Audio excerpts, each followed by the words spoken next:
الصلاۃ والسلام علیک یا رسول اللہ، الصلاۃ والسلام علیک یا حبیب اللہ۔ بسم اللہ الرحمن الرحیم۔ السلام علیکم ورحمۃ اللہ وبرکاتہ۔ واقعی کربلا تاریخ کا دردناک واقعہ ہے۔ یہ اقتدار کی جنگ نہیں تھی، اقدار کی جنگ تھی۔ دو شخصیتوں کی لڑائی نہیں تھی، دو نظریات کا ٹکراؤ تھا۔ یہ حق اور باطل کا معرکہ تھا۔ یزید ظلم کا استعادہ ہے اور حسین ابن علی رضی اللہ تعالیٰ عنہ امن کی علامت ہے۔ یزید جبر کا پتلا ہے اور حسین رضی اللہ تعالیٰ عنہ صبر کا پیکر ہے۔ یزید اپنی بدذہنیت، فطرت اور اپنی تبنا ہموار کے باعث دنیا بھر میں ذلت و رسوائی، ظلم و جبر، زور و زیادتی کی علامت بن کر ابھرا، اور حسین ابن علی رضی اللہ تعالیٰ عنہ حق و صداقت کا نشان بن کے ابھرا۔ کربلا کے تپتے ہوئے ریگزار میں حسینی اور یزیدی دو کردار سامنے آتے ہیں۔ یزید بہدل کی بیٹی میسون کا ناپاک بیٹا تھا اور حسین محمد عربی کی بیٹی فاطمۃ الزہرا کا شہزادہ تھا۔ اللہ اکبر۔ یزید دمشق کے اطراف میں سرجون اور جریر قتل جیسے اوباشوں کی جرمٹ میں پل بڑھ کر جوان ہوا، اور حسین کے گھر کا دروازہ مسجد نبوی کے اندر کھلتا تھا۔ اللہ اکبر۔ یزید نشے میں دھت ہو کر نمازیں چھوڑ دیتا تھا۔ حسین رضی اللہ تعالیٰ عنہ کی کربلا کے اندر بھی نماز تہجد قضا نہیں ہوئی۔ سبحان اللہ۔ یزید ظلم کا دوسرا نام ہے اور حسین رضی اللہ تعالیٰ عنہ امن کی علامت ہے۔ یزید نے زندگی میں ایک مرتبہ حج کیا اور شراب کے مٹکے ساتھ لے کر آیا، اور اختل اور دیگر گویوں اور مغنیوں کو بھی اپنے ساتھ رکھا تاکہ سفر آسانی سے کٹے، اور حسین ابن علی رضی اللہ تعالیٰ عنہ نے 25 حج سواری ہونے کے باوجود پیدل کیے۔ سبحان اللہ۔ یزید حج بیت اللہ کے بعد مدینہ المنورہ آیا اور شراب کی ایک مجلس برپا کی، اور حضرت امام حسین رضی اللہ تعالیٰ عنہ جب وہاں پہنچے تو شراب کی پھیلی ہوئی بدبو کو محسوس کرتے ہوئے فرمایا، یہ بو کیسی ہے؟ تو نشے میں دھت بولا، یہ شام میں بنتی ہے، اور ایک جام منگوایا اور اس کو پیتے ہوئے دوسرا جام حضرت امام حسین کی طرف بڑھاتے ہوئے کہا، ابا عبداللہ لیجئے۔ تو حضرت امام حسین رضی اللہ تعالیٰ عنہ نے فرمایا، میں تو اس کی طرف دیکھتا بھی نہیں ہوں، اور پھر وہ اشکیاں اشار پڑنے لگا۔ جب یزید کی شراب نوشی کا منظر امام حسین رضی اللہ تعالیٰ عنہ اپنی آنکھوں سے دیکھ چکے تھے تو پھر کیسے یزید کے ہاتھ میں امام حسین رضی اللہ تعالیٰ عنہ کا پاک ہاتھ آتا؟ کیسے آتا؟ حضرت امام حسین رضی اللہ تعالیٰ عنہ جس ماحول میں پلے تھے، جس ماحول میں پرورش پائی تھی، اور جس ماحول میں آپ رضی اللہ تعالیٰ عنہ رہے تھے، وہ پاکیزہ اور تقدس ماحول تھا۔ اور یزید کبھی اطراف دمشق میں، کبھی غوطہ میں، کبھی الحزرہ میں، محل میں، اور کبھی کہاں داد عیش دیتا رہا اور لہو لعب میں مصروف رہا، اور اس کی زندگی ان چیزوں کی عبارت تھی۔ وہ محرمات کو حلال قرار دیتا، شراب نوشی اس کی ہڈیوں میں رچی بسی ہوئی تھی، اور شریعت مرزا کا مذاق بھی اڑایا کرتا تھا۔ اور حسین ابن علی رضی اللہ تعالیٰ عنہ کی دوستیاں جن لوگوں سے تھی، وہ عبداللہ ابن عباس تھے، عبداللہ ابن عمر تھے، عبداللہ ابن عثمان تھے، حضرت عبد الرحمن بن ابو بکر رضی اللہ تعالیٰ عنہ ہیں۔ یزید تو جوا کھیلتا رہا، یزید تو قمار بازی کرتا رہا، یزید تو شراب نوشی کرتا رہا، اور حسین ابن علی مسجد نبوی کے منبر میں حضور صلی اللہ علیہ وآلہ وسلم کے پہلوؤں میں بیٹھتے تھے۔ زمانے نے وہ منظر دیکھا کہ سرخ رنگ کے جوڑے پہنے ہوئے حسنین کریمین حجرہ فاطمہ رضی اللہ تعالیٰ عنہ سے نکلتے ہیں، کم عمری کی وجہ سے کبھی گرتے ہیں کبھی سنبھلتے ہیں۔ اور آقا کریم صلی اللہ علیہ وآلہ وسلم خطبہ ارشاد فرما رہے ہیں۔ خطبہ چھوڑ کر حضور صلی اللہ علیہ وآلہ وسلم نے شہزادوں کو اٹھا لیا۔ وہ منظر بھی زمانے نے دیکھا۔ حضرت عبداللہ بن شداد کہتے ہیں کہ حضور صلی اللہ علیہ وآلہ وسلم سجدے میں تھے اور سجدہ اتنا طویل ہو گیا، ہمیں لگا یا تو وحی کا نزول ہو رہا ہے یا پھر اللہ کا حکم آ گیا ہے اور اللہ کے محبوب صلی اللہ علیہ وآلہ وسلم کی روح قبض کر لی گئی ہے۔ لیکن جب میں نے نظریں اٹھا کے ان آنکھوں سے دیکھا تو کیا منظر تھا کہ حسین ابن علی رضی اللہ تعالیٰ عنہ حضور صلی اللہ علیہ وآلہ وسلم کی پشت میں بیٹھے ہوئے ہیں اور میرے آقا صلی اللہ علیہ وآلہ وسلم سجدے کو طول دے رہے ہیں۔ اللہ اکبر۔ حسین رضی اللہ تعالیٰ عنہ کے لیے اللہ کے پیغمبر کو سجدوں میں طول دیا جا رہا ہے۔ حسین ابن علی کبھی منبر پہ حضور کی طرف میں بیٹھتے ہیں۔ وہ منظر بھی دنیا نے دیکھا کہ حضور صلی اللہ علیہ وآلہ وسلم کے مبارک کندھوں پر حسین ابن علی بیٹھے ہیں اور حضور صلی اللہ علیہ وآلہ وسلم کی زلفوں مبارک کو پکڑا ہوا ہے۔ حضرت عمر رضی اللہ تعالیٰ عنہ دیکھ کر کہنے لگے، واہ واہ، کیسی سواری میسر آئی ہے حسین ابن علی رضی اللہ تعالیٰ عنہ کو۔ تو میرے آقا صلی اللہ علیہ وآلہ وسلم مسکرا کر کہتے ہیں، عمر سواری دیکھتے ہو تو سوار بھی تو دیکھو۔ اللہ اکبر۔ آپ صلی اللہ علیہ وآلہ وسلم کیا فرماتے ہیں، عمر سواری تو دیکھتے ہو سوار بھی تو دیکھو۔ حضرت اسامہ بن زید بن حارثہ رضی اللہ تعالیٰ عنہ فرماتے ہیں، رات کا ایک پہر گزر گیا اور مجھے حضور صلی اللہ علیہ وآلہ وسلم سے کوئی کام تھا۔ میں آقا کریم صلی اللہ علیہ وآلہ وسلم کی خدمت اقدس میں حاضر ہوا۔ در دولت پہ دستک دی۔ حضور صلی اللہ علیہ وآلہ وسلم تشریف لائے تو چادر اوڑھی ہوئی تھی، بکل کی ہوئی تھی۔ میرے حضور صلی اللہ علیہ وآلہ وسلم سے تو میں نے اپنی حاجت کہی تو حضور صلی اللہ علیہ وآلہ وسلم نے میری حاجت پوری کر دی۔ لیکن ایک منظر میں نے دیکھا کہ حضور صلی اللہ علیہ وآلہ وسلم نے جو چادر کی بکل فرمائی تھی اس کے طرف میں پہلوؤں میں ابار تھے، جس طرح اندر کوئی ہو۔ مجھ سے رہا نہ گیا، میں نے پوچھا، میں نے کہا کہ بندہ نواز، چادر کے اندر کیا ہے؟ تو حضور صلی اللہ علیہ وآلہ وسلم نے چادر کو کھول دیا تو کہتے ہیں، میں نے اپنی آنکھوں سے دیکھا ایک پہلو سے امام حسین لپٹے ہوئے تھے اور ایک پہلو سے امام حسن لپٹے ہوئے ہیں۔ فرمایا، یہ میرے بیٹے ہیں، یہ میری بیٹی کے بیٹے ہیں۔ اے اللہ، میں ان سے پیار کرتا ہوں، تو بھی ان سے پیار کر۔ جو ان سے پیار کرے تو ان سے بھی پیار کر۔ اللہ اکبر۔ ان کی محبت کا درس دیا، ان کے پیار کا سبق پڑھایا، کہا ان سے پیار کرنے والا میرے سے پیار کرنے والا ہے اور ان سے بغض رکھنے والا میرے سے بغض رکھنے والا ہے۔ ان کی تکلیف حضور صلی اللہ علیہ وآلہ وسلم کو بے چین کر دیتی تھی۔ حضرت سیدہ فاطمہ الزہرا کے گھر کے قریب سے گزرے تو حضرت امام حسین رضی اللہ تعالیٰ عنہ کے رونے کی آواز آ رہی تھی۔ تو نبی کریم صلی اللہ علیہ وآلہ وسلم نے فرمایا کہ فاطمہ، حسین کو چپ کراؤ، تو جانتی ہے کہ حسین کا رونا مجھے دکھ دیتا ہے۔ حسین ابن علی رضی اللہ تعالیٰ عنہ کو حضور رونے نہیں دیتے تھے، ان کو دکھی نہیں ہونے دیتے تھے، کیونکہ رسول اللہ صلی اللہ علیہ وآلہ وسلم جانتے تھے کہ یہ کتنے دکھ سہے گا، یہ کتنی تکلیفوں سے گزرے گا اور کتنے مسائل سہے گا۔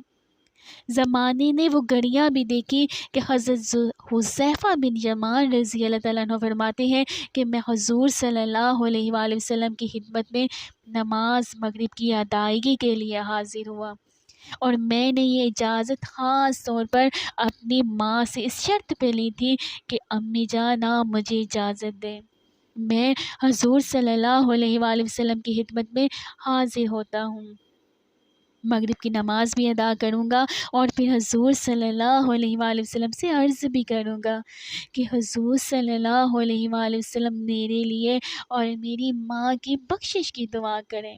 ماں نے اس شرط پہ اجازت دے دی اور میں حضور صلی اللہ علیہ وآلہ وسلم کی خدمت میں آ گیا، نماز مغرب ادا کی، سلام پھیرا تو میرے دل میں آرزو تھی کہ میں حضور صلی اللہ علیہ وآلہ وسلم سے عرض کروں کہ حضور صلی اللہ علیہ وآلہ وسلم میرے لیے اور میری ماں کے لیے مغفرت کی بخشش کی دعا کر دیں، لیکن حضور صلی اللہ علیہ وآلہ وسلم عبادات میں، ذکر میں، نوافل میں ایسے مشغول ہوئے کہ میں آرزو رکھنے کے باوجود بھی عرض نہ کر سکا۔ خیر، نماز عشاء کا وقت ہوا، اذان پکاری گئی، حضور صلی اللہ علیہ وآلہ وسلم مصلی پہ آئے، نماز پڑھی اور سلام پھیرا تو میرے دل میں پھر خیال آیا کہ ماں سے ایک نماز کی اجازت لی تھی، نمازیں بھی 2 ہو گئی اور ماں نے جاتے ہی پوچھنا ہے کہ حضور صلی اللہ علیہ وآلہ وسلم سے میرے لیے اور اپنے لیے مغفرت کی بخشش کی دعا کروائی تھی، تو کیا جواب دوں گا؟ حضور صلی اللہ علیہ وآلہ وسلم اٹھے اور کہشانہ اقدس کی طرف چل دیے۔ اب میرے دل میں یہ خیال رہ کے آ رہا تھا کہ میں اپنی ماں کو کیا جواب دوں گا۔ میں تو حضور صلی اللہ علیہ وآلہ وسلم سے بخشش و مغفرت کی دعا کروا ہی نہیں سکا۔ جب حضور صلی اللہ علیہ وآلہ وسلم چل پڑے تو غیر ارادی طور پر میں بھی حضور صلی اللہ علیہ وآلہ وسلم کے پیچھے پیچھے چل پڑا۔ چلنے میں تھوڑی سی رفتار تیز ہو گئی جس سے قدموں کی آہٹ پیدا ہو گئی، تو جب آواز پیدا ہوئی تو حضور صلی اللہ علیہ وآلہ وسلم نے رخ پھیرے بغیر فرمایا، من ھذا، میرے پیچھے پیچھے کون آ رہا ہے؟ پھر خود ہی کہا، حذیفہ، تو حذیفہ تو نہیں؟ تو میرا دل دھڑک رہا تھا۔ میں نے کہا، جی جی حضور، میں حذیفہ ہوں۔ فرمایا گیا، کیا کام ہے؟ اللہ تجھے بھی بخش دے، تیری ماں کو بھی بخش دے۔ سبحان اللہ۔ اب یہاں جو کام تھا وہ جنبش لب سے پہلے ہی ہو گیا، یہاں 2 لفظوں کا سہارا بھی نہیں لینا پڑا، وہ بند لبوں کی بھی سن لیتے ہیں۔ اللہ اکبر، آپ صلی اللہ علیہ وآلہ وسلم بند لبوں کی بھی سن لیتے ہیں۔ اقبال بولا، نظر تو سینوں میں چھپے راز بھی دیکھتی ہے، تیری نظر تو سینوں میں چھپے راز بھی دیکھتی ہے، تو کہا کہ اللہ تجھے بخش دے، تیری ماں کی بھی مغفرت کر دے۔ کیا کام ہے؟ اب جو کام تھا وہ تو ہو گیا۔ تو میرے حضور صلی اللہ علیہ وآلہ وسلم نے ارشاد فرمایا، اے حذیفہ سنو، ابھی ابھی ایک فرشتہ آیا ہے جو اس سے پہلے، اس سے قبل کبھی دھرتی پر نہیں آیا ہے، آج پہلی مرتبہ اللہ سے اجازت لے کے 2 کام کرنے آیا ہے، ایک تو مجھے سلام کرنے آیا ہے اور دوسرا خوشخبری دینے آیا ہے کہ آپ کی بیٹی فاطمہ رضی اللہ تعالیٰ عنہا جنتی عورتوں کی سردار ہے اور حسن اور حسین جنتی جوانوں کے سردار ہیں۔ سبحان اللہ۔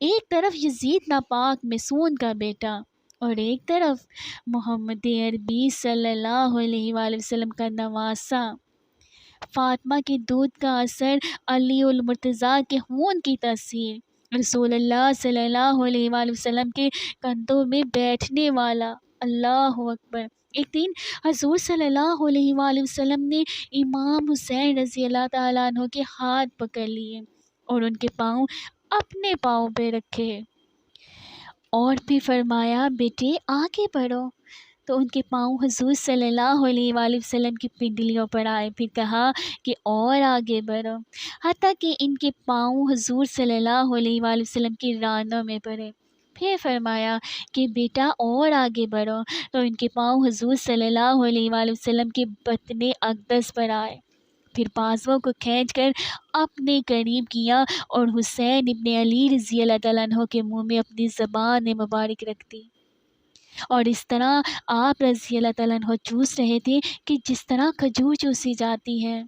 تو اللہ کے محبوب صلی اللہ علیہ وآلہ وسلم نے حسین ابن علی رضی اللہ تعالیٰ عنہ کو اپنی زبان کا لواب دہن دے کر، وہ شیریں رحمت دے کر، وہ کوثر تسلیف سے پاکیزہ پھر آپ بھی رحمت عطا کر کے ان کی ہمیشہ کے لیے پیاس بجھا دیں، تاکہ کل کربلا کے تپتے ہوئے رہگزار میں حسین ابن علی کو پیاس کی شدت تنگ نہ کرے اور پائے استقلال میں لغزش نہ آئے۔ ان نازوں سے پالے ہوئے حسین رضی اللہ تعالیٰ عنہ کو، ان محبت سے پالے ہوئے حسین ابن علی رضی اللہ تعالیٰ عنہ کو امتحان بھی اتنے بڑے درپیش ہوئے، یعنی یاری تیری سونا پر آزمائشاں تیریاں اگ، سونیا پرکھیا جاندہ اے نال اگاں دے لگ کے۔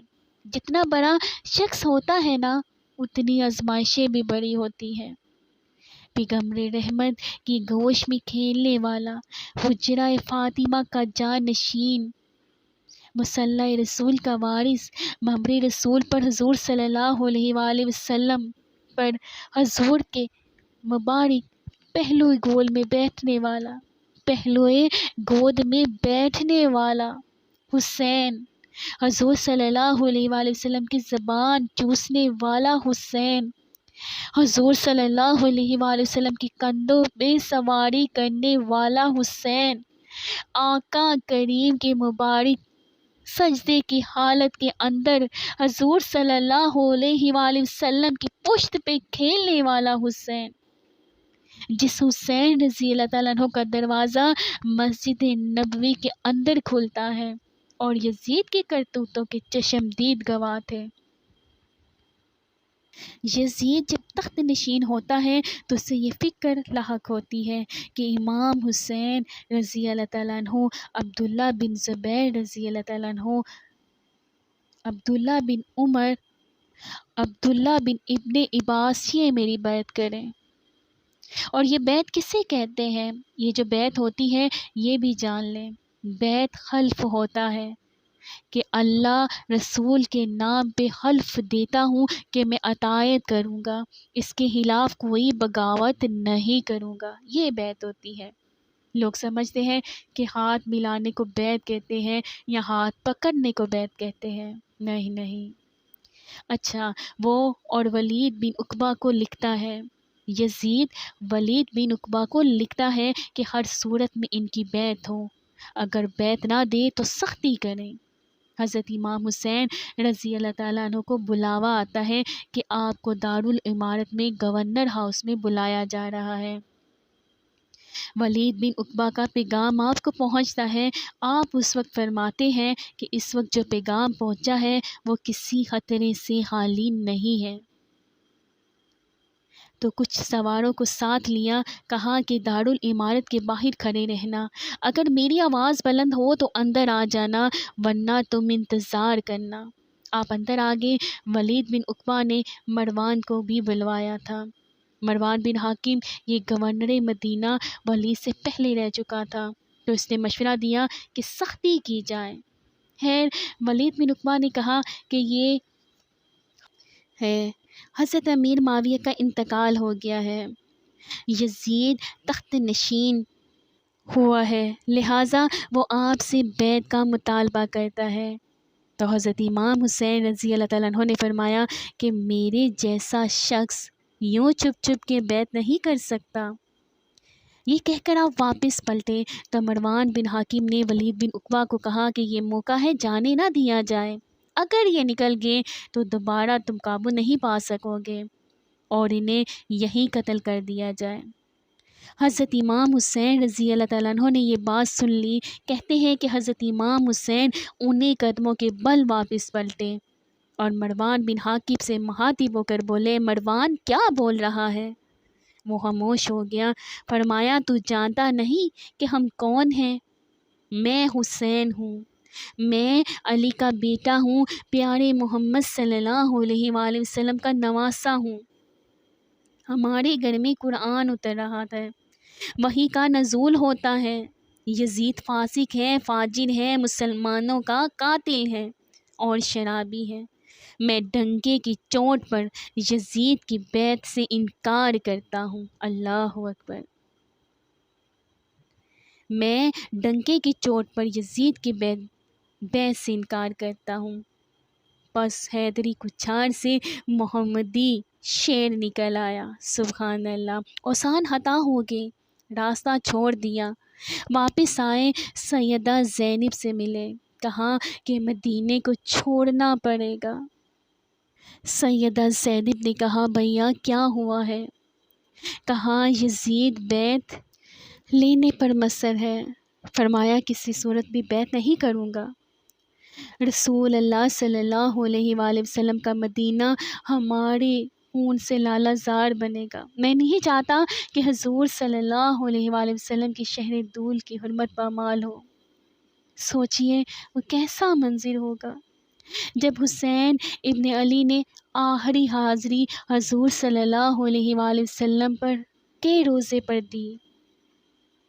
حاجی یا معتمر 10 دن کے لیے یا 8 دن کے لیے یا 20 دن کے لیے مدینہ المنورہ عارضی سکونت اختیار کرتا ہے، اور حضور کے روضہ انور سے، اس شہر نور سے، ان گلیوں سے، ان بام و در سے ایسا منوس ہو جاتا ہے کہ جب واپس پلٹ رہا ہوتا ہے نا تو ان دعاؤں کے ساتھ کہ دوبارہ آنا بھی نصیب ہو، اور اسے لگتا ہے کہ میں دوبارہ بھی بلایا جاؤں گا۔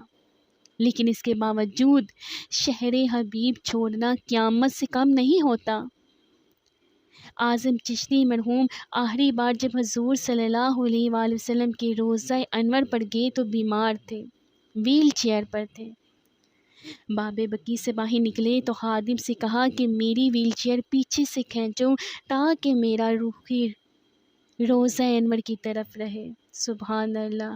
وہ پیچھے سے کھینچتا چلا آ رہا ہے، اور جب باب مکہ سے پیچھے جنت البقیع کے قریب سے گنبد خضرا جب آنکھوں سے اوجھل ہونے لگا تو اعظم چشتی مرحوم نے کہا جان بدن سے نکلتی ہے اعظم، جان بدن سے نکلتی ہے اعظم، کوئی آساں ہے مدینے سے جدا ہونا۔ اللہ، یہ اس شخص کی کہانی ہے جو 10 دن، 5 دن، مہینہ، 2 ماہ وہاں رہتا ہے، اور پھر اس شہر کو چھوڑنے کو آنا اس کے لیے آسان نہیں ہوتا۔ اور پھر حسین رضی اللہ تعالیٰ عنہ جو پیدا مدینے میں ہوا، جس کے گھر کا دروازہ مسجد نبوی کے اندر کھلتا ہے، جو مسجد نبوی کے اندر پرورش پا کے جوان ہوتا ہے اور مدینے کی گلیوں میں کھیلتا رہا، اس حسین ابن علی کے لیے مدینہ چھوڑنا، اور پھر اس بات کا بھی علم اور شعور رکھتے تھے کہ یہ آخری بار حضور صلی اللہ علیہ وآلہ وسلم کے در پر حاضری ہے، دوبارہ اس شہر میں نہیں آ سکوں گا، تو کیا قیامت ہوگی، تو کیا منظر ہوگا۔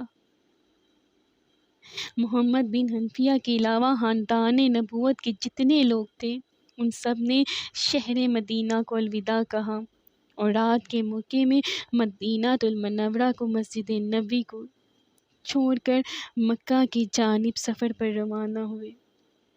3 شعبان المعظم کو مکہ مکرمہ پہنچتے ہیں۔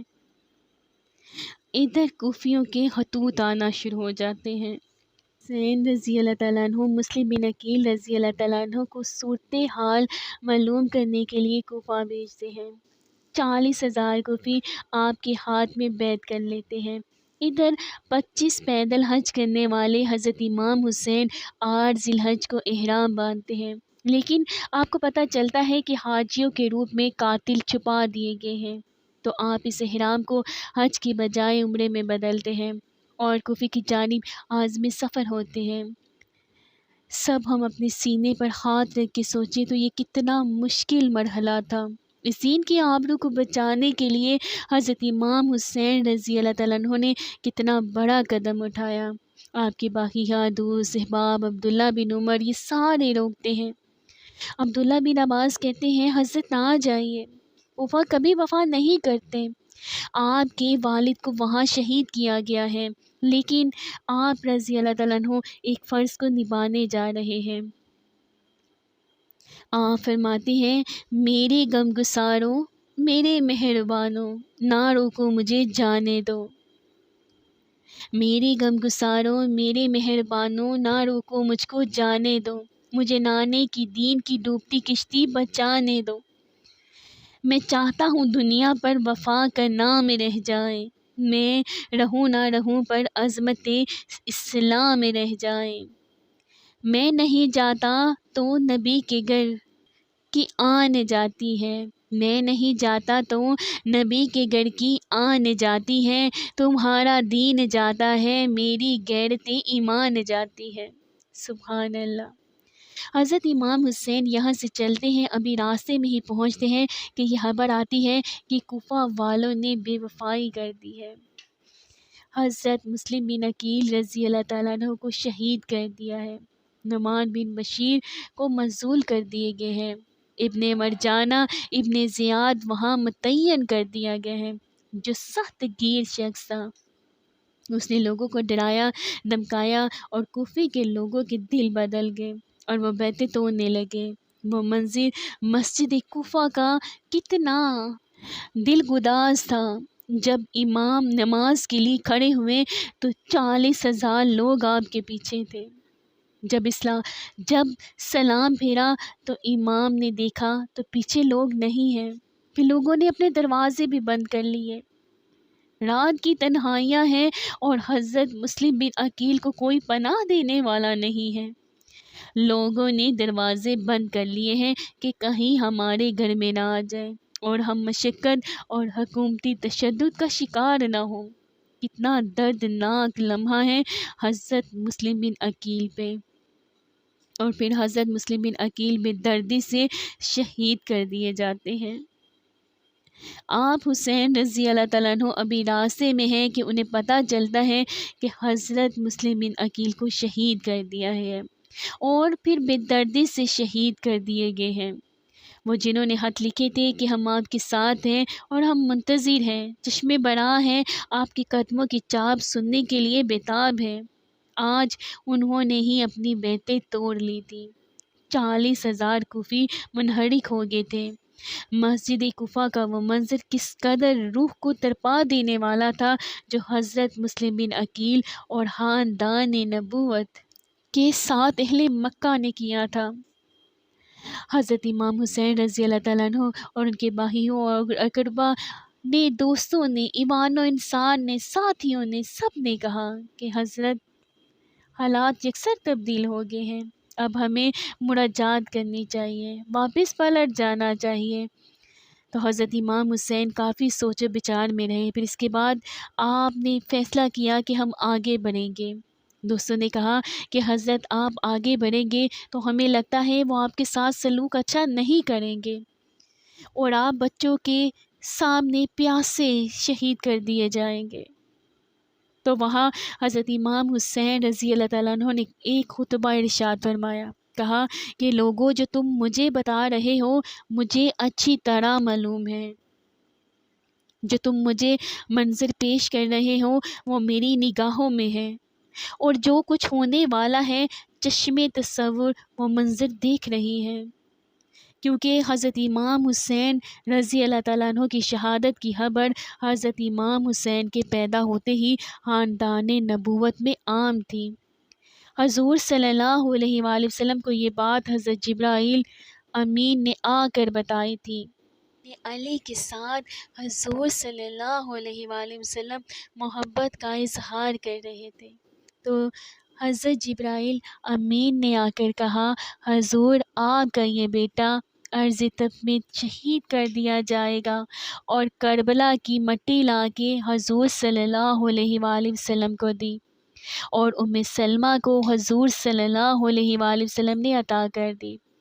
حضرت ام سلمہ کہتی ہے کہ ایک دن میں سوئی تو خواب دیکھا کہ حضور صلی اللہ علیہ وآلہ وسلم کے مبارک بال بکھرے ہوئے ہیں اور سخت پریشان ہیں، تو میں نے کہا حضور صلی اللہ علیہ وآلہ وسلم آپ کی یہ کیا حالت ہے، اور حضور صلی اللہ علیہ وآلہ وسلم کے ہاتھ میں ایک شیشی ہے جس کے اندر خون ہے، تو میں نے کہا حضور صلی اللہ علیہ وآلہ وسلم یہ کیا ہے، تو فرمایا کہ میں قتل گاہ حسین سے آ رہا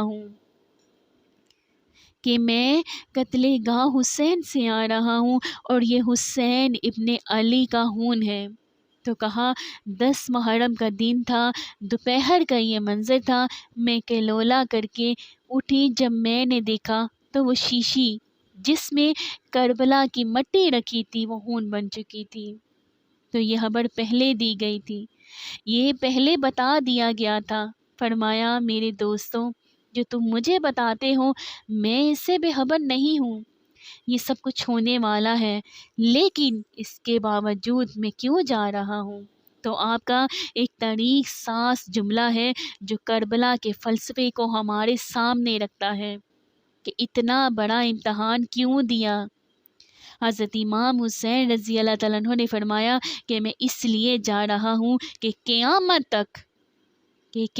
تک ظلم و جبر اور نا انصافی کے خلاف کھڑے ہونے والوں کے لیے کوئی نمونہ تو ہو۔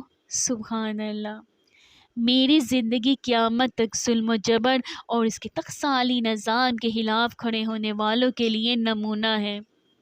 تو حضرت امام حسین نے حق اور باطل کے درمیان ایک سرخ لکیر کھینچ دی، وہ سرخ لکیر اپنے خون سے کھینچ دی۔ اب حق اور باطل کا یہ امتیاز کرنا مشکل نہیں ہے، کوئی باطل پہ اڑا ہے تو یہ الگ بات ہے، لیکن امتیاز کرنا مشکل نہیں ہے۔ حدود بالکل واضح کر دی، ایک جہاں آباد کر دیا، حق اور باطل کی راہیں اچھال دی۔ اب لوگوں کو یزید کا چہرہ پہچاننے میں دیر نہیں لگتی، وقت کے ہر یزید کا چہرہ آسانی سے پہچانا جا سکتا ہے۔ یہ معرفت زمانے میں کروائی کس نے؟ حسین ابن علی رضی اللہ تعالیٰ عنہ نے کروائی۔ تو حضرت امام حسین رضی اللہ تعالیٰ عنہ نے فرمایا جو میرے ساتھ ہونے والا ہے میں اچھی طرح جانتا ہوں، لیکن میں اس کے باوجود آگے بڑھوں گا۔ اور پھر آپ آگے بڑھے اور کربلا میں جا کے خیمہ زن ہو گئے۔ 7 محرم کو پانی بند کر دیا گیا، پانی بند ہوا تو کھانا بھی میسر نہیں تھا، لیکن ذکر پانی کا ہوتا ہے، اس لیے کہ کھانے کے بغیر انسان کئی دن تک کاٹ لیتا ہے، لیکن پانی کے بغیر گزر نہیں ہوتا۔ تو فرات کی نہر سامنے اپنی موجوں کے ساتھ چمک رہی ہے، لیکن ایک قطرہ آپ آل رسول کو نہیں دیا جا رہا۔ کائنات کے اندر ایسے انوکھے امتحان بھی ہوتے ہیں، وارث ہو ساقی کوثر کے، مالک ہو حوض کوثر کے، اور بیٹے ہو ساقی کوثر کے، اور آج ایک بوند پانی کی بنا میں اثر ہو۔ صبر کا امتحان ہے، عزیمت کا امتحان ہے۔ حضرت امام حسین رضی اللہ تعالیٰ عنہ خیمہ زن ہو گئے، 3 دن تک پانی بند رہا۔ کی رات کی تنہائی میں حملہ آور ہونا چاہتے ہیں، لیکن آپ رضی اللہ عنہ نے کہا کہ ہمیں اللہ کے حضور عبادت اور ذکر کے لیے وقت دیا جائے۔ ساری رات ذکر میں گزرتی ہے، عبادات میں گزرتی ہے۔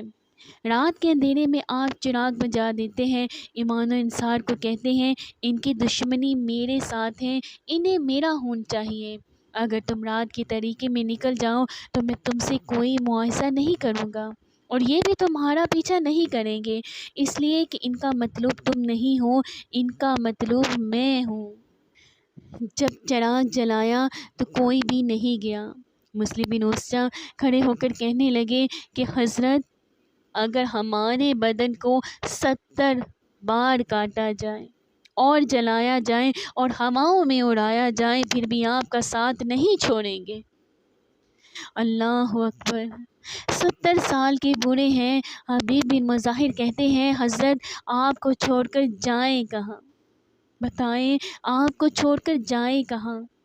کوئی ساتھ چھوڑنے کے لیے تیار نہیں ہے، پیاس ہے، سخت گرمی ہے، کربلا کا ماحول ہے، 72 افراد اور خاندان کی خواتین میدان کربلا میں خیمہ زن ہیں، اور دوسری طرف لشکر ادا اشقیاء 22,000 کی تعداد میں مقابلے میں ہیں، ایک روایت میں آتا ہے 30,000 کی ہے تعداد۔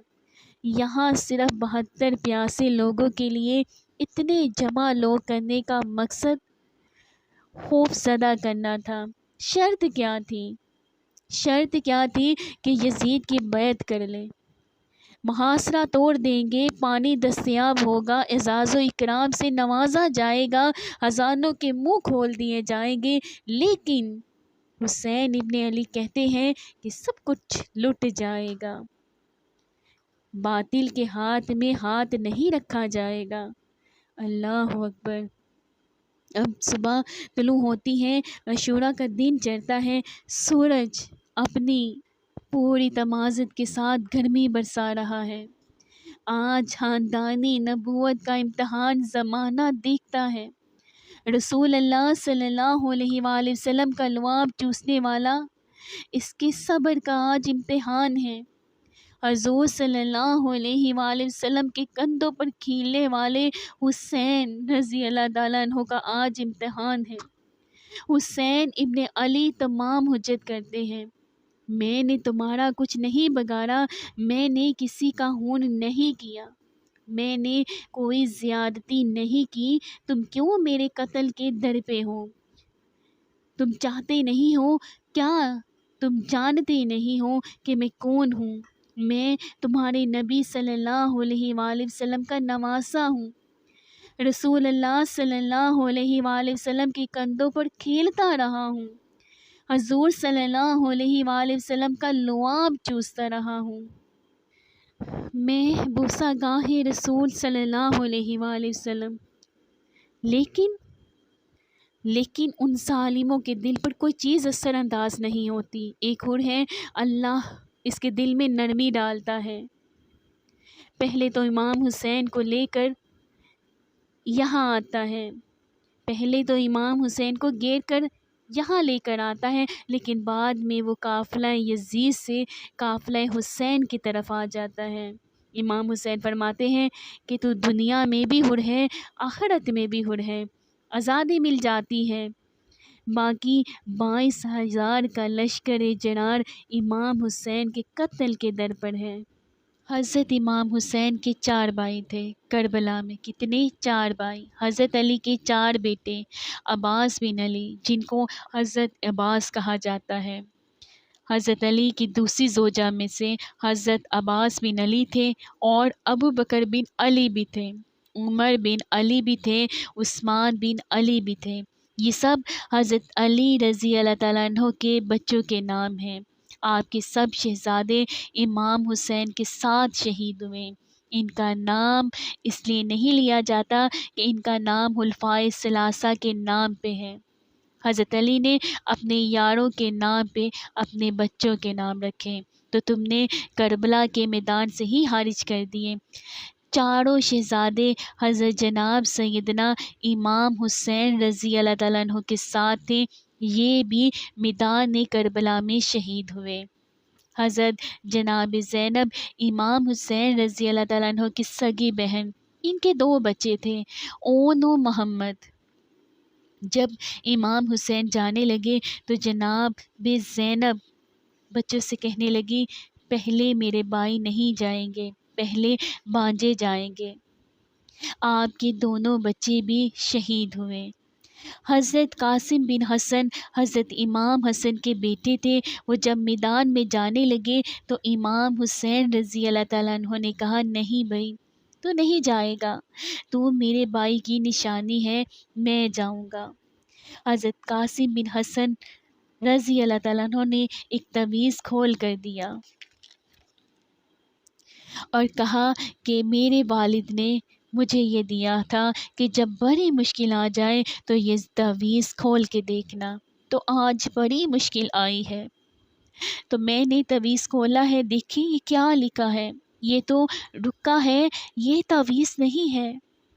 جب تعویذ کھول کے دیکھا تو اس میں لکھا تھا، قاسم اگر حسین پہ کوئی کڑا وقت آ جائے تو بیٹے آگے آگے رہنا۔ اللہ اکبر۔ اگر مشکل وقت میرے بھائی پہ کبھی آ جائے تو پھر دیکھنا آگے آگے چلنا، اس سے حسن کی کمی محسوس نہ ہو۔ بائیاں جیسا ساکھ نی کوئی جے وچ خار نہ ہوئے۔ سیدنا امام حسین پہلی مرتبہ کربلا میں روئے۔ جب امام حسن رضی اللہ تعالیٰ عنہ کا یہ رکا آپ رضی اللہ تعالیٰ عنہ نے پڑھا تو فرمایا ٹھیک ہے، اگر حسن کی یہ وصیت ہے تو میں نے زندگی میں ان کی ہر بات مانی ہے، اب بھی مانوں گا، تمہیں اجازت ہے۔ جناب قاسم حسین 16 سال کا جوان جب میدان میں نکلا تو 3 دن کی پیاس ہے، شدید آزمائش ہے، دکھ ہیں، تکلیفیں ہیں، پھر بھی پہلی دفعہ جب میدان میں گئے واپس آئے 19 لوگوں کو قتل کر کے آئے۔ حضرت قاسم بن حسن نے درجنوں لوگ قتل کیے۔ ایک دفعہ آئے تو کہنے لگے چچا یزید کا لشکر تو بڑا ہی بزدل ہے، اگر چند قطرے پانی کے میرے حلق سے گزرے تو میں سارے کاٹ کے لے آؤں گا آپ کے پاس، چند قطرے پانی کے۔ لیکن تھوڑی دیر گزری، عمر بن سعد کہنے لگا اکیلے اکیلے جاؤ گے تو علی کا پوتا ہے، یہ سب کو مار دے گا، اکٹھے جاؤ۔ چاروں جانب سے تیر برسے، ایک تیر آ کر لگا گردن کے پیچھے سے، بس سیدنا جناب قاسم بن حسن گھوڑے سے نیچے گرے تو جناب زینب سلام اللہ علیہ کا حوصلہ، آپ آنسو سمیٹ کر کہنے لگی میں دیکھ رہی ہوں پردے کے پیچھے سے، حسین میرے بھائی کا بیٹا گر گیا ہے، جائیں اسے اٹھا کر لائیں۔ حضرت امام حسین ان کو اٹھا کر لائے تو امام حسین نے سینے سے لگایا ہوا تھا، ان کے پیر، ان کا قد امام حسین سے زیادہ تھا، اٹھا کے لائے، لٹا دیا گیا۔ خاندان نبوت کا وہ انوکھا امتحان دیکھا۔ حضرت امام حسین کے بچے بالخصوص خواتین پیاس کی شدت میں ہلکے خشک ہیں۔ حضرت سکینہ تڑپ کے اپنے بابا سے کہتی ہے کہ مجھ سے 6 ماہ کے لیے اسکر کی پیاس نہیں دیکھی جا رہی۔ بچے کو ہاتھ میں اٹھائے اور نہر فرات کی کنارے پہنچ کر فرماتے ہیں اشکیاں سے مخاطب ہو کر تمہارا معاملہ میرے ساتھ ہے، اس 6 ماہ کے بچے نے تمہارا کچھ نہیں بگاڑا اور چلو بھر کے اس کا حلق سراب کرنا چاہتے ہیں۔ ایک دوشاہا تیر آتا ہے جو حضرت علی عسکر کے گلے کو چیر دیتا ہے۔ راوی کہتے ہیں وہ عام تیر نہیں تھا، جانوروں کو شکار کرنے کے لیے جو بڑے تیر ہوتے ہیں دوشاہا، وہ تیر تھا، وہ گردن کو کاٹ دیتا ہے، خون بہنے لگتا ہے، گردن لٹک جاتی ہے۔ حضرت امام حسین وہ بہتا ہوا خون اپنے چلوں میں لیتے ہیں اور آسمان کی طرف اچھال کے کہتے ہیں مالک حسین کی اس قربانی کو بھی قبول فرما، یہ تماشا لب بام نہیں ہے۔ بچہ بیمار ہو ڈاکٹر جواب دے، ماں باپ کے ہاتھ پاؤں پھول جاتے ہیں، زندگی کی یہ سانسیں بھی چل رہی ہیں، لیکن ڈاکٹر کہے کہ میرے بس کا روگ نہیں ہے، کہیں اور لے جاؤ، تو کیا حال ہوتا ہے۔ سلام پیش کرتی ہوں میں حضرت حسین رضی اللہ تعالیٰ کو۔ 6 ماہ کا علی عسکر ہاتھوں میں دم توڑتا ہے، گردن لٹک جاتی ہے، خون بہہ رہا ہے، اب خیموں کی طرف بڑھ رہے ہیں، لیکن زبان پہ شکایت نہیں، کہتے ہیں مالک حسین کی یہ قربانی قبول کر لے۔ اب خیموں کی طرف آنا، شہر بانو، ام رباب، سیدہ زینب، حضرت سکینہ سلام اللہ علیہ کا سامنا کوئی آسان کام نہیں تھا، لیکن حسین ابن علی آتے ہیں، شہزادے کو یہاں خیموں کے قریب رکھ کے کہتے ہیں، آپ شہزادے کو خیمے کے قریب رکھ کر کہتے ہیں حوض کوثر سے سراب ہو گیا ہے، اللہ اکبر، کوہرام مچ جاتا ہے، خیموں کے اندر کیا منظر ہوگا، اور کن الفاظ کے پیرائی میں ڈال کر کے ان کیفیات کو بیان کیا جا سکتا ہے جو اہل بیت کے خیموں کے اندر علی عسکر کی شہادت کے بعد کا منظر رقم ہو رہا ہوگا۔ ادھر اشکیاں آوازیں دے رہے ہیں، مبارزت کے لیے آئے، پکار رہے ہیں۔ زمانے نے پھر وہ منظر بھی دیکھا کہ جوان بیٹی کو 18 سال کی کمائی حضرت امام حسین میدان عمل میں بیچ رہے ہیں، وہ علی اکبر جو حسین کا نور نظر ہے، آنکھوں کا قرار ہے، دل کی تسکین ہے، تشبیہ رسول صلی اللہ علیہ وآلہ وسلم ہے۔ اور پھر حضرت علی اکبر جب گھوڑے کی زین سے فرش زمین پہ گرتے ہیں تو باپ کو آواز دیتے ہیں، اور حضرت امام حسین جو ہے وہ آگے جا کے بیٹی کی لاش اٹھاتے ہیں۔ اللہ اکبر! 18 سال کی بیٹی کی لاش کو کندھوں میں اٹھا کے ہم تکلاتے ہیں اور ہاتھ پھیلا کے کہتے ہیں کہ حسین کی یہ قربانی بھی قبول کر لے، اللہ حسین کی اس قربانی کو بھی قبول کر لے۔ قاسم بن حسن کی لاش اٹھا کے لاتے ہیں، کبھی اونو محمد کی، بھتیجوں کی، بانجوں کی، بائیوں کی، عباس کی کٹے ہوئے بازو اور زخموں سے چھلا ہوا لاشا، کیا کیا قباحتیں تھیں جو اس کربلا کے ایک میدان کے اندر نہیں چھوڑی گئی۔ حضرت امام حسین پر دکھ پہ دکھ، تکلیفوں پہ تکلیفیں، آپ 71 لاشیں اٹھا کر ہیموں تک پہنچاتے ہیں، 71 لاشیں۔ اور ادھر مبارزت کی دعوت دی جا رہی ہے، آؤ میدان عمل میں آؤ، اب دیر کیوں کر رہے ہو؟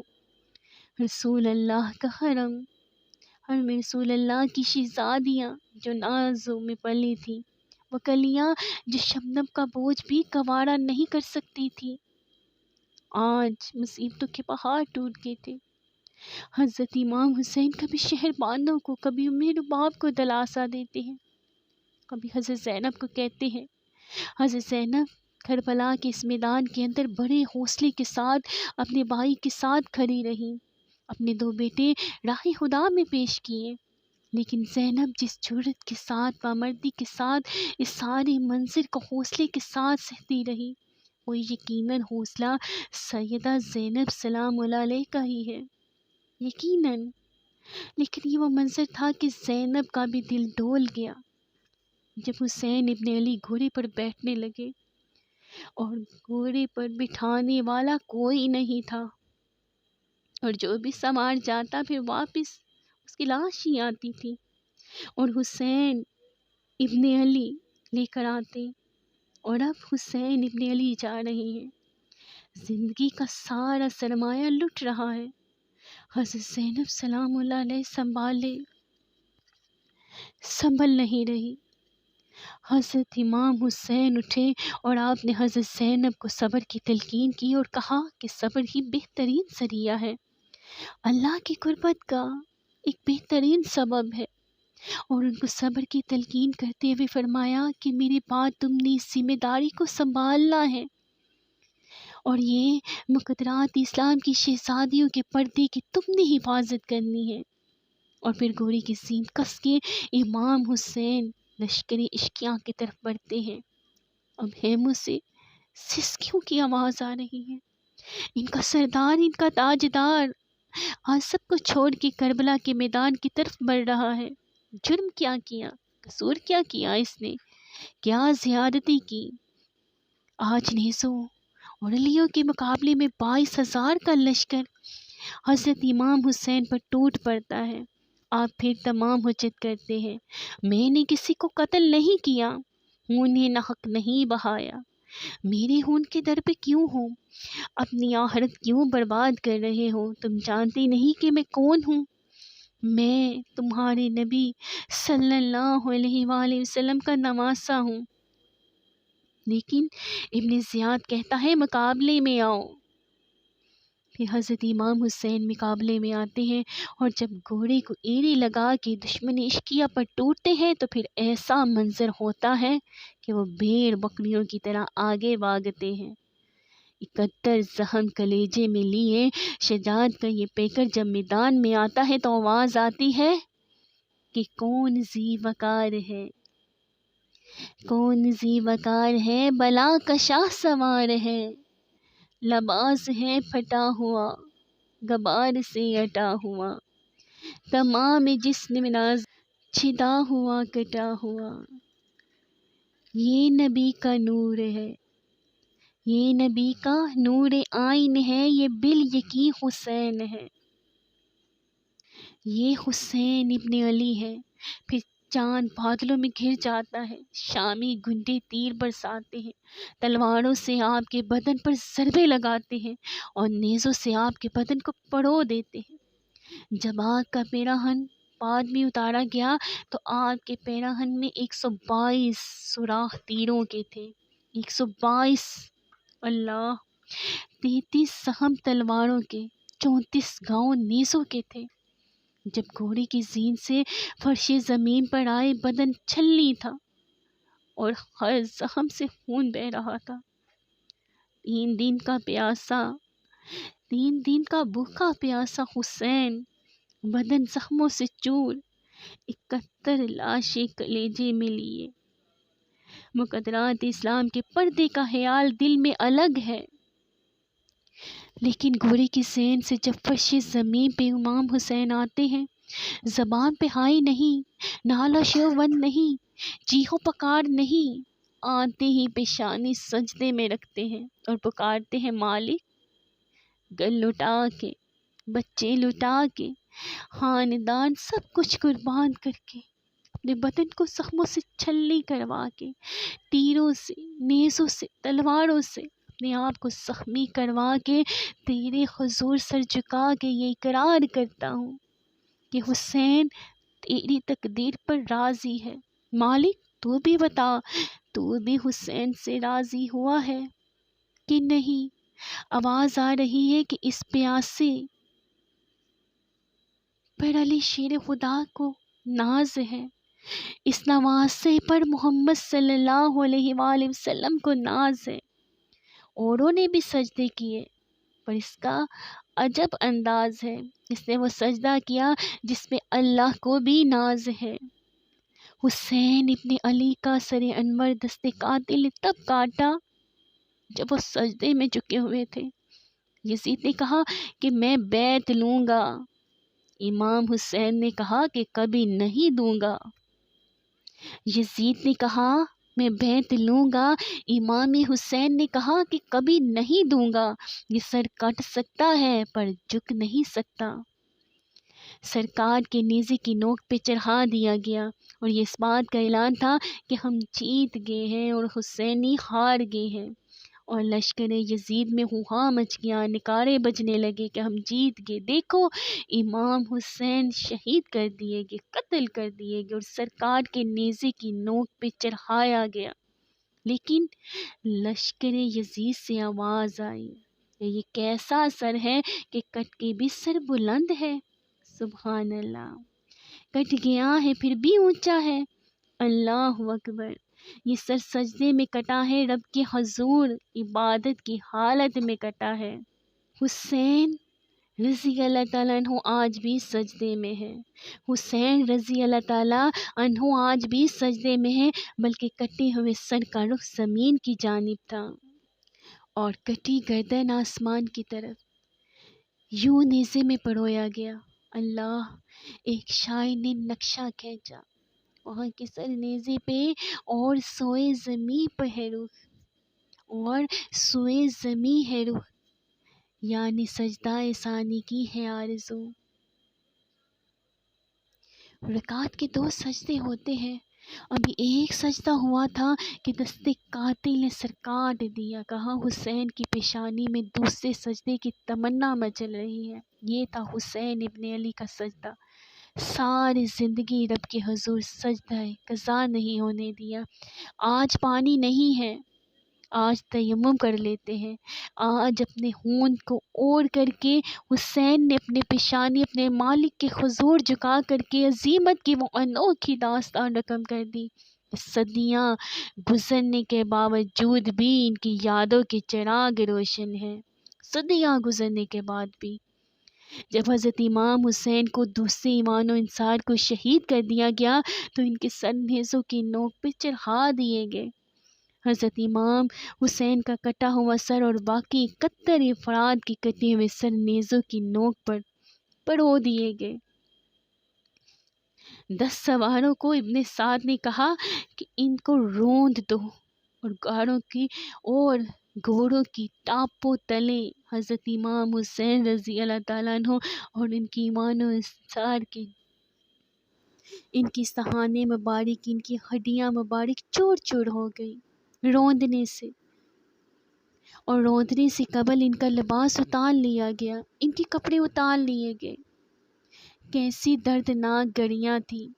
یزید کا صرف یہی بدکرداری کا مرحلہ نہیں تھا، اس کربلا کے صحرا کے اندر یزید نے جس طرح امام حسین رضی اللہ تعالیٰ عنہ کو شہید کیا اور حضرت امام حسین کے خاندان کو شہید کیا۔ جب مدینہ المنورہ پر یزید نے مسلم بن عقبہ کو مقرر کیا، جس کو بزرگوں نے مسلم بن عقبہ کہا ہے، تو اس کو کہا کہ 3 دن تک مدینے کا حرم تمہارے لیے حلال ہوگا، جو چاہو تم کرنا، اور شامی فوجوں کو بھی اجازت دو گے۔ تو وہاں بھی انہوں نے 10,000 تابعین اور 700 صحابہ کو شہید کیا۔ 10,000 تابعین اور 700 صحابہ کو ان بدبختوں نے شہید کیا۔ حضرت ابو سعید خدری رضی اللہ تعالیٰ عنہ گھر سے باہر نکلے، کافی برے ہو چکے تھے، تو انہوں نے حضرت ابو سعید خدری کو پکڑ لیا، کہا تم کون ہو؟ کہا مجھے ابو سعید خدری کہتے ہیں۔ تو کہا ہاں تمہارا نام سنا ہے، اور داڑھی سے پکڑ کر کھینچا اور کہا کہ جو ہے تمہارے پاس ہمیں دو۔ کہا کہ میرے پاس تو کچھ بھی نہیں ہے، میں تو فقیر آدمی ہوں۔ تو ان کو ان کے گھر لے گئے، تو 2 کبوتر رکھے تھے حضرت ابو سعید خدری نے، تو وہ کبوتر لوٹ کے لے گئے۔ اللہ اکبر۔ حضرت ابن سنان رضی اللہ عنہ کو، جو حضور صلی اللہ علیہ وآلہ وسلم کے علمبردار تھے فتح مکہ کے دن، ان کو ستو پہلے پہلائے اور پھر ان کی گردن کاٹی گئی، اور کہا یہ ہے وہ ستو جو تم زندگی میں آخری بار پیو گے۔ ایک گھر میں داخل ہوئی شامی فوج، تو ایک خاتون کے ابھی بچہ پیدا ہوا تھا، اور دایا نے وہ بچہ ماں کے سینے سے لگایا، وہ بچہ ماں کا پہلا دودھ پی رہا تھا۔ تو یہ جا کے کہنے لگے نکال لو تمہارے پاس جو کچھ ہے۔ تو اس خاتون نے کہا تم جانتے ہو کہ یہ بچہ کون ہے؟ انہوں نے کہا کہ ہم نہیں جانتے۔ انہوں نے کہا یہ حضرت ابن ابی کبشہ انماری رضی اللہ عنہ کا بچہ ہے، اور یہ وہ صحابی ہے کہ جو بیعت الشجرہ کے موقع پر حضور کے ہاتھ بیعت کرتے ہیں۔ انہوں نے اس چیز کا بھی لحاظ نہ کیا کہ جو کچھ ہے وہ ہمیں دو، ورنہ تیرے بچے کو نہیں چھوڑیں گے۔ تو ماں بچے سے مخاطب ہو کر کہتی ہے، ابھی بچہ پیدا ہوا ہے اور ماں سے پہلا دودھ پی رہا ہے، کہ بیٹے اگر میرے پاس کچھ ہوتا، قیمتی سے قیمتی چیز بھی ہوتی، تو تیری جان کے لیے قربان کر دیتی، لیکن اس وقت میرے پاس کچھ بھی نہیں ہے۔ تو ایک شکی آگے بڑھا اور بچے کو ایک ٹانگ سے پکڑ کے کھینچ کے دیوار کے ساتھ پٹک کے مارا، جس سے دماغ کا بیجا نکل گیا۔ کیا کیا زیادتیاں نہیں کی، یہ 700 صحابہ ہورا کے واقعے میں شہید کیے یزید نے، اور 10,000 تابعین شہید کیے مسجد نبی میں، منبر رسول کے ساتھ گھوڑے باندھے، اور وہ منبر رسول اور مسلح رسول کے قریب لت کرتے رہے۔ حضرت سعید عبد المسیح فرماتے ہیں کہ میں نبینا تھا اور حضور کے روضہ انور کے پاس بیٹھا تھا، ایک یزید کے سپاہی آتے جو بھی مسجد میں نظر آتا تو پکڑ کے لے جاتے، نبینا سمجھ کے چھوڑ دیتے، مگر میں پریشان تھا کہ ظہر کا وقت ہوگا، عصر کا وقت ہوگا، مغرب عشاء کا وقت ہوگا، نہ اذان نہ امامت نہ جماعت، تو کیسے مجھے پتہ چلے گا کہ نماز کا وقت ہو گیا ہے، اور ایسے میری نمازوں کا کیا بنے گا؟ میں اسی فکر میں بیٹھا تھا۔ فرماتے ہیں جب بھی پھر نماز کا وقت آیا، گنبد خضرا سے اذان کی بھی آواز آئی، اقامت کی بھی آواز آئی، سبحان اللہ۔ آپ کیا فرماتے ہیں کہ جب بھی نماز کا وقت آیا، گنبد خضرا سے اذان کی بھی آواز آئی اور اقامت کی بھی آواز آئی۔ 3 دن تک مسجد نبوی کے اندر گھوڑے بندھے رہے، اور مدینہ کی حرمت پامال کی، مدینہ کے گھروں کے اندر یہ بدبخت کماش داخل ہوئے، اور جو بدکاری انہوں نے کی کلیجہ منہ کو آتا ہے۔ 1000 دوشیزائیں ان بدکاروں کی بدکاری کی وجہ سے کواری حالت کے اندر حاملہ ہوئی۔ 3 دن تک مدینے کا حرم انہوں نے پامال کیا اور پھر مکہ المکرمہ میں کعبۃ اللہ پر گولے برسائے اور کعبے کا غلاف جل گیا۔ وہ تو یزید مر گیا اور حضرت عبداللہ ابن زبیر رضی اللہ تعالیٰ عنہ نے اپنی خلافت کا اعلان کیا۔ یزید کے یہ کرتوت تھے، ادھر اہل مدینہ کو ستایا ہے، ادھر اہل مکہ کو ستایا، اور رسول اللہ صلی اللہ علیہ وآلہ وسلم کے خانوادے کی بے حرمتی اور توہین کی۔ نہ صرف انہیں شہید کیا گیا، ان کی لاشوں پہ گھوڑے دڑائے۔ ابن سعد اور شمر جو ہے وہ خیموں میں داخل ہوئے اور مقدران نے اسلام کی چادریں چھیننے کی کوششیں کی۔ حضرت زینب سلام اللہ علیہ نے مخاطب ہو کے کہا کہ ہمارے چہرے کے رکھوالے چلے گئے ہیں۔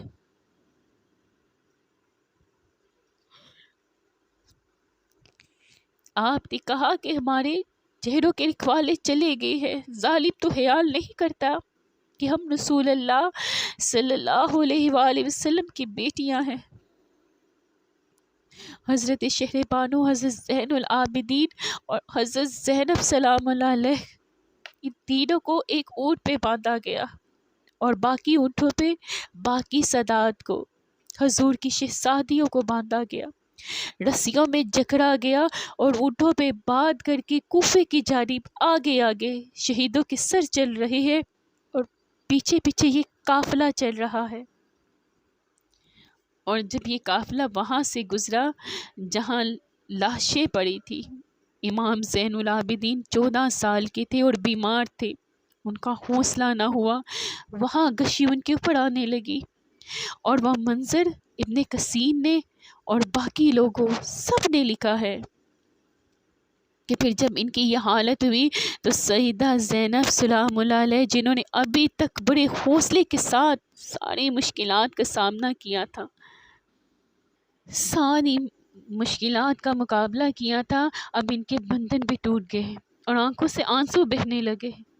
تو حضرت زینب نے امام حسین رضی اللہ تعالیٰ عنہ نے کی لاش پر کھڑے ہو کے، اور وہ روندی ہوئی لاش، ٹوٹی ہوئی ہڈیاں اور وہ برہنہ بدن، کٹا ہوا سر نیزی کی نوک پہ اور لاش پڑی ہے، تو حضرت سیدہ زینب نے مدینے کی طرف منہ کر کے جو ہے وہ حضور صلی اللہ علیہ وآلہ وسلم سے فریاد کی، یا محمد، یا محمد، یا رسول اللہ،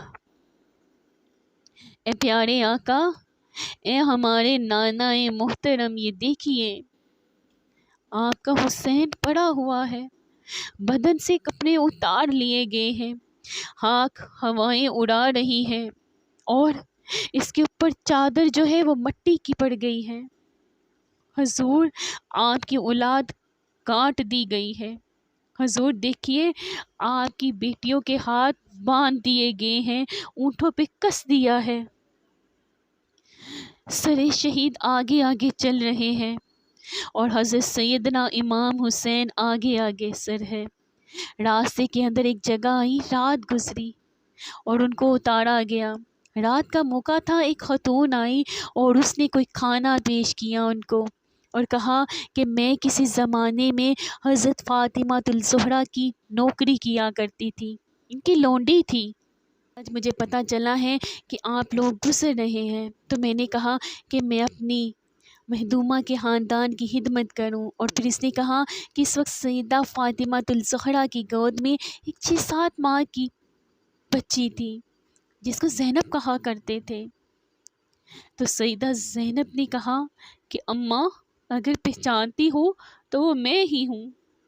یہ تراج اور لٹا ہوا کارواں اور پھر وہاں سے کوفہ میں کیسا پہنچا، اور کوفہ کے اندر سیدہ زینب سلام اللہ علیہ نے وہ یزید کے دربار میں، ابن زیاد کے دربار میں وہ جرأت امیز جو باتیں کہی، زینب کی زبان میں علی کی خطابت بول رہی تھی، اور پھر دشمن اور دوست سارے رونے لگے، اور وہ کیا دل گداز منظر تھا۔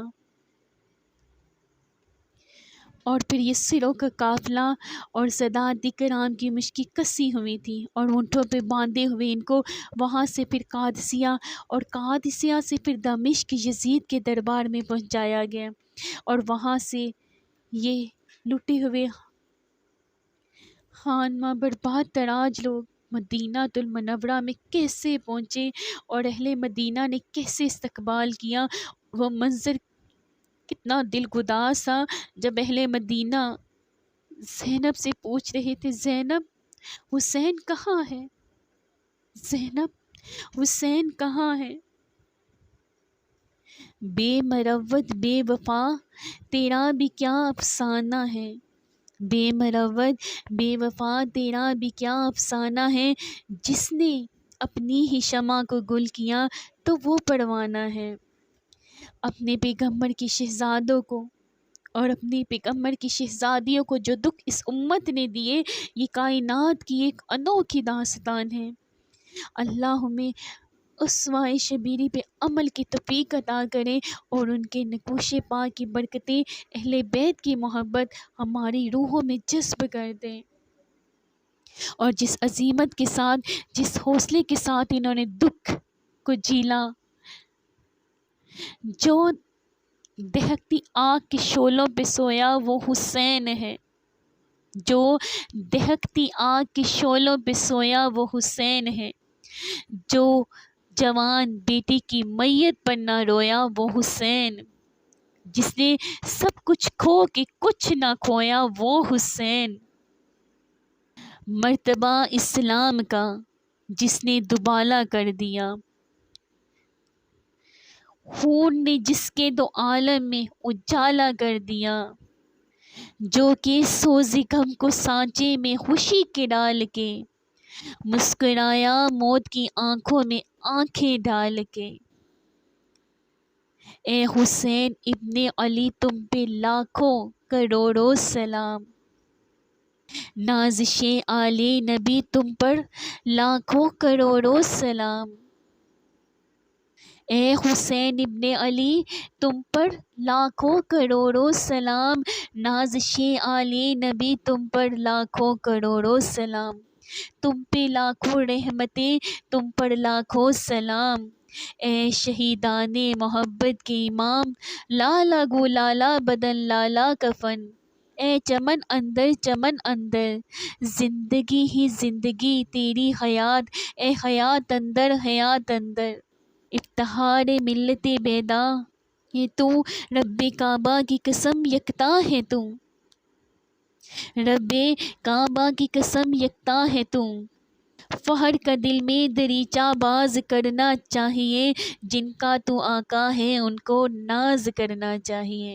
اگر آپ کو میری ویڈیو اچھی لگی تو پلیز اس کو لائک کریں اور میرے چینل کو سبسکرائب کریں، اور میں دعا کرتی ہوں کہ آپ جہاں کہیں رہیں ہمیشہ خوش رہیں، شاد و باد رہیں، ہمیشہ ہنستے رہیں، مسکراتے رہیں۔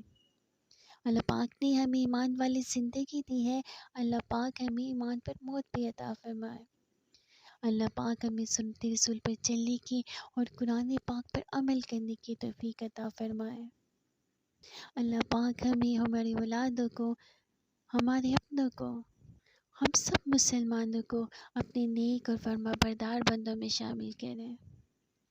آمین ثم آمین یا رب العالمین۔ ملتے ہیں پھر آپ کے ساتھ نیکسٹ ویڈیو میں، فی امان اللہ۔